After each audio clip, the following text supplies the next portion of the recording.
بسم اللہ الرحمن الرحیم. نوشاب اے خان. معزز سامعین، آج میرے لیے بہت بڑے اعزاز کی بات کہ شیخ محمد عثمان لاء ایسوسیٹس میں ہمارے ساتھ موجود ہیں ڈاکٹر جمیل احمد شہزاد صاحب. ڈاکٹر صاحب جسے کہتے ہیں ہی ویئرز مینی ہیٹس.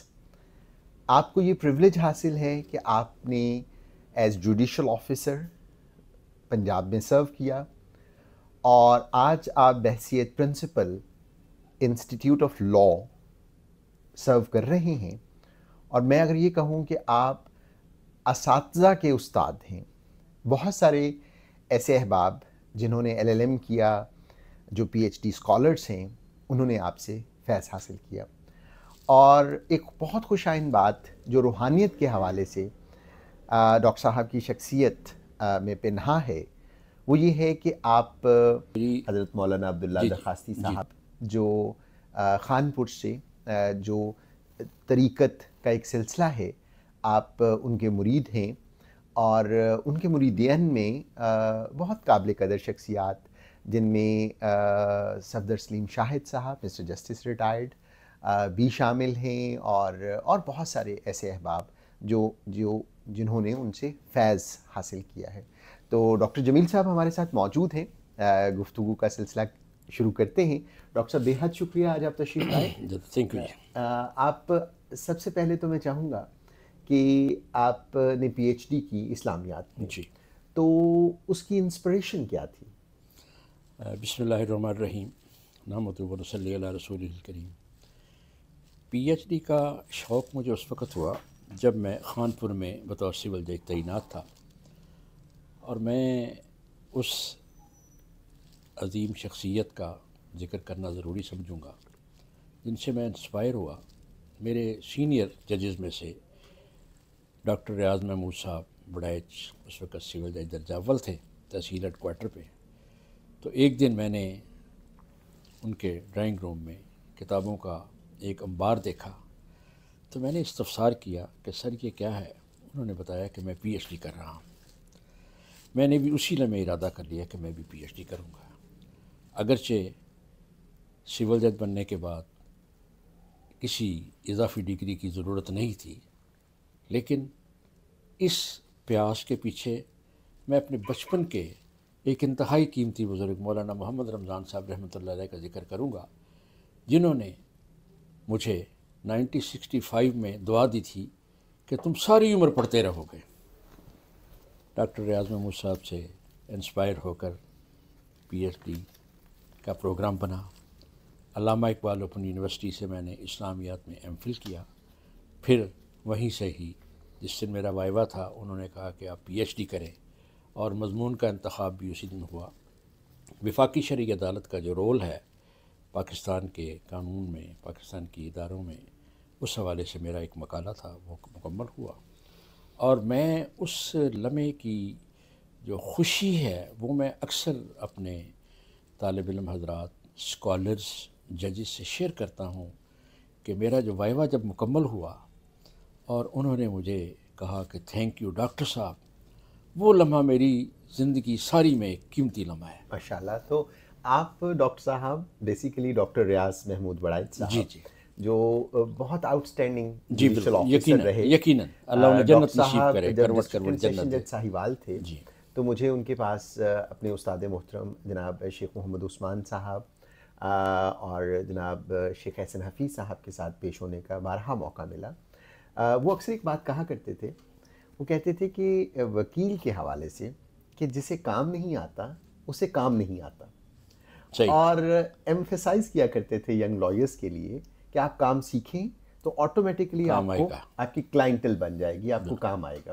اچھا یہ فرمائیے کہ جو بیعت کا سلسلہ ہے حضرت مولانا عبداللہ درخواستی علیہ رحمت کے حوالے سے، اس کا کوئی بیک گراؤنڈ؟ وہ ایسے ہے کہ میرا تعلق منچن آباد شہر سے ہے. وہاں پہ ایک بہت پرانی درسگاہ ہے، مدرسہ اسلامیہ سادقیہ باشیہ. حضرت وہاں سالانہ جلسے میں تشریف لایا کرتے تھے. میں اس مدرسے میں طالب علم تھا، تو ہمیں اس جلسے کے موقع پہ ان بزرگوں کی جوتیاں سیدھی کرنے کی سعادت ملتی تھی، ماشاء اور وہ ہمارے لیے ایک بڑی قیمتی بات ہوتی تھی۔ اس دور میں ہم نے مولانا مفتی محمود رحمۃ اللہ علیہ، مولانا غلام غاص ہزاروی صاحب رحمۃ اللہ علیہ، مولانا عبید اللہ انور رحمۃ اللہ علیہ، ان سب حضرات کے وہ ہم نے پاؤں میں جوتیاں پہنائیں، اور ان جوتیوں کا صدقہ تھا کہ اللہ تعالیٰ نے ہمیں یہ مقام دیا۔ سبحان اللہ۔ ہاں جی۔ تو آپ حاصل پور میں اسی ریجن میں خانپور سے تعلق میری حضرت مولانا عبداللہ جی درخواستی جی صاحب کا، تو آپ وہاں آپ نے بحیثیت سینئر سول جج، میں نے سول جج کے طور پہ کام کیا، طور پہ سرو کیا، پہلی تعیناتی وہیں ہوئی۔ اور آپ کے جو ہم رکاب مسٹر جسٹس ریٹائرڈ صفدر سلیم شاہد یہ صاحب، حاصل پور میں میرے ساتھ، یہ آپ کے میرے ساتھ ایڈیشنل سیشن جج تھے، اور پھر ہم جب چائے کا وقفہ ہوتا تھا تو اس وقت بیٹھ کے بھی مولانا مرحوم کی رحمۃ اللہ علیہ کی ان کی باتیں یاد کیا کرتے تھے۔ میں سمجھتا ہوں کہ یہ جوڈیشری کے حوالے سے اگر ہم بات کریں تو آپ نے ڈاکٹر ریاض محمود صاحب کا نام لیا، مسٹر جسٹس ریٹائرڈ صفدر سلیم شاہد صاحب، یہ بہت بلند قامت شخصیات ہیں، اور نہ صرف قانون کے حوالے سے، آئین کے حوالے سے ان کا کنٹریبیوشن رہا ہے، بلکہ ان شخصیات سے ہم روحانیت کے حوالے سے بھی، خاص طور پہ میں جیسے آپ نے فرمایا جن جید علماء اکرام کا آپ نے نام لیا، یہ وہ شخصیات ہیں جن کا پاکستان میں طریقت کے حوالے سے، تصوف کے حوالے سے بڑا کردار ہے۔ جی جی۔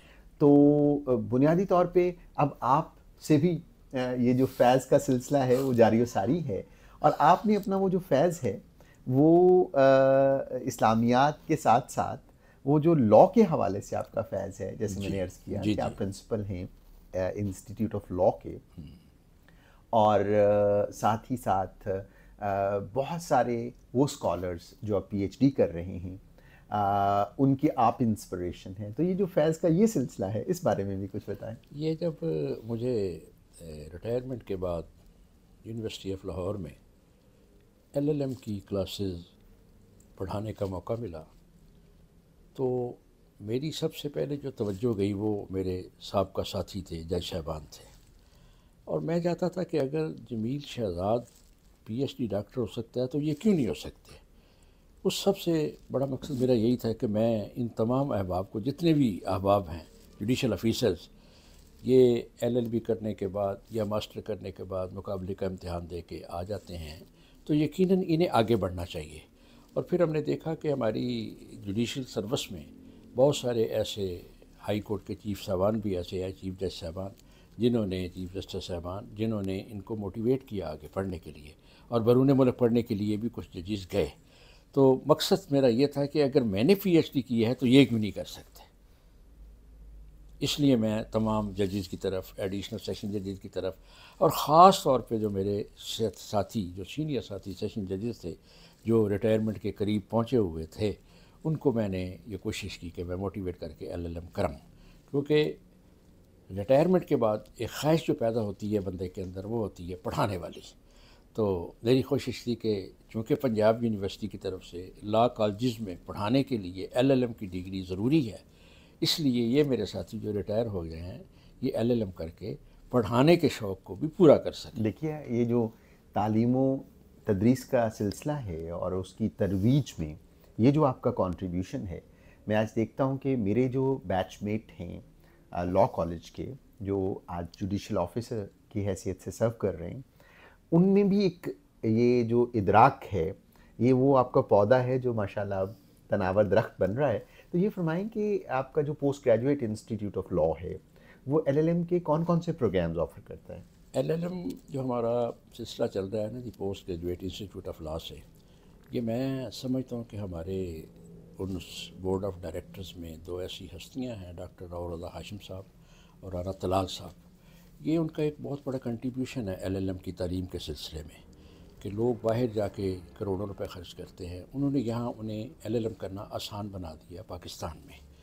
تو اس حوالے سے جو ایچ ای سی کی طرف سے اپرووڈ سبجیکٹس ہیں ایل ایل ایم کے کریکولم میں، اس میں ہم لوگ کرمینالوجی ہے، بینکنگ لاز ہیں، ٹیکس کے حوالے سے ہیں، اور خاص طور پہ میری جو پی ایچ ڈی کے حوالے سے اسلامک لاز ہیں، یہ تقریباً کچھ 16-17 سبجیکٹ ہیں جو ہم مختلف اوقات میں پڑھاتے رہے ہیں اور پڑھا رہے ہیں۔ اور بات پھر وہی دل پہ آتی ہے کہ جوڈیشل آفیسرز کو جو موٹیویٹ کرنا، اس کے پیچھے مقصد یہی کہ وہ بھی اپنے نام کے ساتھ ڈاکٹر لکھیں کیا بات، اور ڈاکٹر بن جائیں۔ کیا بات، ہاں جی بہت بہت خوبصورت بات۔ اور آپ نے راؤ رضا ہاشم صاحب کا جی ذکر کیا۔ راؤ رضا ہاشم صاحب، ان کے دادا راؤ ہاشم صاحب، ان کے والد محترم راؤ نعیم ہاشم صاحب ہائی کورٹ کے جج رہے۔ جی اور میں سمجھتا ہوں کہ ہمارا جو ریجن ہے، جو ڈویژن ساہیوال ہے، جی پاک پتن ہے، اس ریجن کے حوالے سے یہ بہت اہم شخصیات ہیں۔ جی ان کا یقیناً بڑا کنٹریبیوشن رہا ہے۔ یقیناً اور آج تو ان کے راؤ نعیم ہاشم صاحب کے جو جونیئرز ہیں، جو شاگرد ہیں، وہ اب ہائی کورٹ کے ججز ہیں جی ماشاء اللہ بالکل سے۔ اور اسی طرح سے رانا طلال صاحب کا ذکر کیا، ان کے جی والد محترم رانا انہوں نے مقبول صاحب، اللہ انہیں مقبول غریق صاحب، رحمت کرے۔ اللہ تبارک تعالیٰ انہیں کروٹ کروٹ جنت میں جگہ دے۔ ان کا پنجاب پولیس کے حوالے سے جی ان کا ایک آئی جی کی حیثیت سے جی انہوں نے سرو کیا، اور بڑا ان کا پراسیکیوشن کے حوالے سے بڑا کام ہے ان بڑا کا۔ ان کا کنٹریبیوشن ہاں جی ہے کرمنل پروسیکیوشن جی کے حوالے جی سے۔ تو اس کا مطلب یہ ہوا کہ یونیورسٹی آف ہم لاہور کی بات کریں یا post graduate institute of law کی بات کریں یا انسٹیٹیوٹ آف لا کی بات کریں، تو ڈین ہوں یا پرنسپل صاحب ہوں، وہ سب بیسیکلی ایک دستے کی حیثیت سے، ایک ہراول دستے یقیناً کی حیثیت سے یقیناً قانون کی تعلیم کے فروغ کے لیے اہم کردار ادا کر رہے ہیں۔ میں نے جیسے ابھی عرض کیا نا کہ ہمارے یہ دو جو قیمتی ساتھی ڈاکٹر راؤ رضا ہاشم صاحب اور رانا طلال صاحب، میں ہر جگہ اس بات کا اظہار کرتا ہوں کہ ان کا یہ بڑا کنٹریبیوشن ہے کہ انہوں نے ایسا ادارہ post graduate institute of law بنا دیا۔ یعنی آپ یقین کریں کہ اس وقت شعور نہیں تھا لوگوں میں، جب میں نے جا کے انہیں لوگوں کو موٹیویٹ کیا، جوڈیشل افسران کو، وکلاء کو، اور اب وہ میں کہہ سکتا ہوں کہ سینکڑوں کی تعداد میں ججز، سول ججز، ایڈیشنل سیشن ججز، اور کچھ ہائی کورٹ کا سٹاف بھی، اور ایک ہمارے ریٹائرڈ بڑے ہی قیمتی ساتھی ہز لارڈشپ جاہد مستقیم صاحب، وہ بھی اسی ادارے کے طالب علم رہے، اور انہوں نے بڑا اچھا اپنا تھیسس لکھا تھا اور بڑے خوبصورت انداز میں انہوں نے اپنا وائبہ بھی دیا تھا۔ مجاہد مستقیم صاحب کا آپ نے ذکر کیا، جی ان کا تعلق بھی ساہیوال سے جی ہے یقیناً بنیادی طور پہ، یقیناً یقیناً اور بیسیکلی یہ وہ احباب ہیں جنہوں نے ہمارے اس ریجن میں، جیسے جی میں نے پہلے راؤ نعیم ہاشم صاحب کے حوالے سے ذکر کیا کہ ان کا ایک بڑا کردار ہے یقیناً قانون کی ترویج کے لیے اور لا کے پروفیشن کی ڈگنیٹی کو انہانس کرنے کے لیے جی ان احباب کا یقیناً ایک بڑا کنٹریبیوشن ہے۔ یقیناً تو ڈاکٹر جمیل صاحب یہ فرمائیے کہ اب آئندہ کے کیا پروگرامز ہیں، خاص طور پہ آج ہماری ڈسکشن رہی آج کی اس میٹنگ میں کہ میڈیکل لا جو ہے یا میڈیکل جورسپروڈنس جو ہے اس کے حوالے سے پوسٹ گریجویٹ اسٹڈیز کا نہ صرف ہمارے پنجاب میں، ہمارے اس ریجن میں کوئی اس طرح کی یونیورسٹیز نہیں ہیں جو پروگرام آفر کر رہی ہوں، تو میرے لیے بڑی خوشائند بات ہے معزز سامعین کہ وہ ڈاکٹرز جو لا گریجویٹس ہیں، میرے چھوٹے بھائی ڈاکٹر عماد علی خان وہ لا گریجویٹ ہیں، اور میں درجنوں ایسے ڈاکٹرز کو جانتا ہوں جنہوں نے ایم بی بی ایس کے ساتھ ساتھ لا کو ایک سبجیکٹ کے طور پہ پڑھا، اور وہ بھی اسپائر کرتے ہیں کہ وہ ایل ایل ایم ایجوکیشن لیں، فردر اپنی ایجوکیشن کو انہانس کریں۔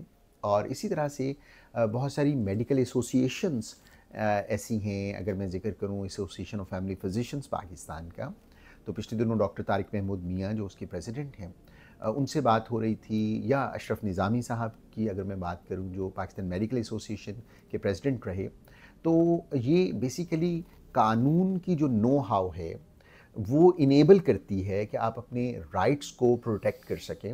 اور اگر میڈیکل فرٹرنیٹی کی ہم بات کریں تو یہ نظر آتا ہے کہ Pakistan medical and dental council act ہو یا ہیلتھ کیئر کمیشن ایکٹ ہو، تو بہت سارے ایسی مثالیں موجود ہیں کہ ڈاکٹرز کے خلاف ایسی کارروائیاں کی گئیں جو ایبسلیوٹلی ان لافل اور ان کانسٹیٹیوشنل تھیں، جس کی میں ایک مثال آپ کو دوں کہ ہیلتھ کیئر کمیشن ایکٹ بڑا کیٹیگوریکلی یہ کہتا ہے کہ آپ کوئی بھی سول پروسیکیوشن یا کرمنل پروسیکیوشن یا سول سوٹ فائل نہیں کر سکتے against health care service provider or healthcare establishment unless or until referred by Pakistan Medical and Dental Council اور referred by health care commission. لیکن ہم روزمرہ میں یہ دیکھتے ہیں کہ ڈاکٹرز کے خلاف FIRs لانچ ہوتی ہیں.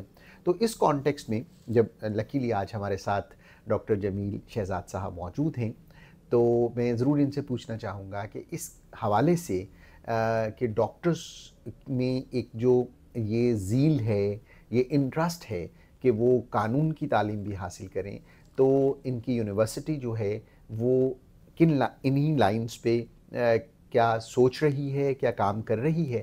ڈاکٹر صاحب اس حوالے سے تھوڑا سا بتائیے. یہ بڑا سنجیدہ موضوع انہوں نے چھیڑ دیا، خاص طور پہ ڈاکٹرز کے حوالے سے. تو میں نے اپنے اس 10 سال کا جو میرا ایکسپیرینس ہے پڑھانے والا، اس میں 2 ڈاکٹرز کے نام میں ضرور لوں گا. ایک ڈاکٹر عبدالقدوس صاحب کھوکھر، وہ قصور سے ہیں.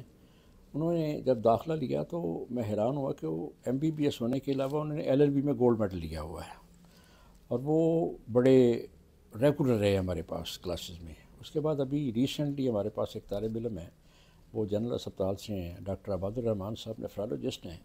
اور میں ان سے پوچھتا تھا ڈاکٹر حضرات سے کہ آپ کو کیا ضرورت پڑ گئی ہے LLM کرنے کی.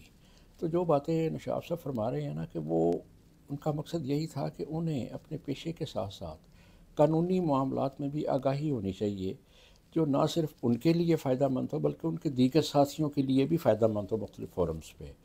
تو یونیورسٹی آف لاہور میں کرمنالوجی کا ایک سبجیکٹ ہے ہمارا، جو اس LLM میں بھی پڑھایا جاتا ہے، اور اس کے لیے علیحدہ کلاسز بھی ہوتی ہیں. تو یقیناً اس کورس میں داخلہ جو ہے وہ سود مند ثابت ہو سکتا ہے اگر احباب جو ہے وہ توجہ کریں.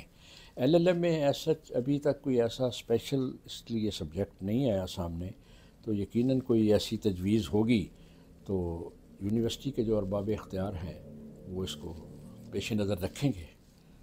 یہ بڑی پازیٹیو بات ہے. اور ڈاکٹر صاحب 2 کے آپ PhD ڈاکٹر ہیں، لیکن نام کے ساتھ چونکہ ڈاکٹر لگا ہوا ہے، تو میں یہ سمجھتا ہوں کہ میڈیکل فرٹرنیٹی اگر آپ سے یہ ایکسپیکٹ کرے کہ آپ LLM میں میڈیکل لاء کے سبجیکٹ کی ترویج کے لیے اپنا پازیٹیو کردار ادا کریں گے، تو وہ بڑی جسٹیفائڈ بات ہے. میں جیسے ابھی میں نے اپنی بات کے آخر میں کہا کہ میں یقیناً آپ کی یہ تجویز جو ہے ارباب اختیار جو ہیں یونیورسٹی کے، ان کے سامنے رکھوں گا، کیونکہ وہ احباب مجھے ڈاکٹر سمجھتے ہوئے بعض دفعہ ادویات کا پوچھ لیتے ہیں، تو میں پھر اظہار کرتا ہوں کہ بھائی میں ماہر امراض تعلیم ہوں، ماہر امراض نہیں. کیا بہت تو ڈاکٹرز کے لیے یقیناً ایسی کوئی چیز ہونی چاہیے کہ وہ ماہر امراض تعلیم بھی ہو سکے. ڈاکٹر صاحب آپ کا بے حد شکریہ. آج آپ تشریف لائے شیخ محمد عثمان لا ایسوسی ایٹس میں، اور آپ نے اپنا قیمتی وقت دیا. میں آپ کا بہت شکر گزار ہوں.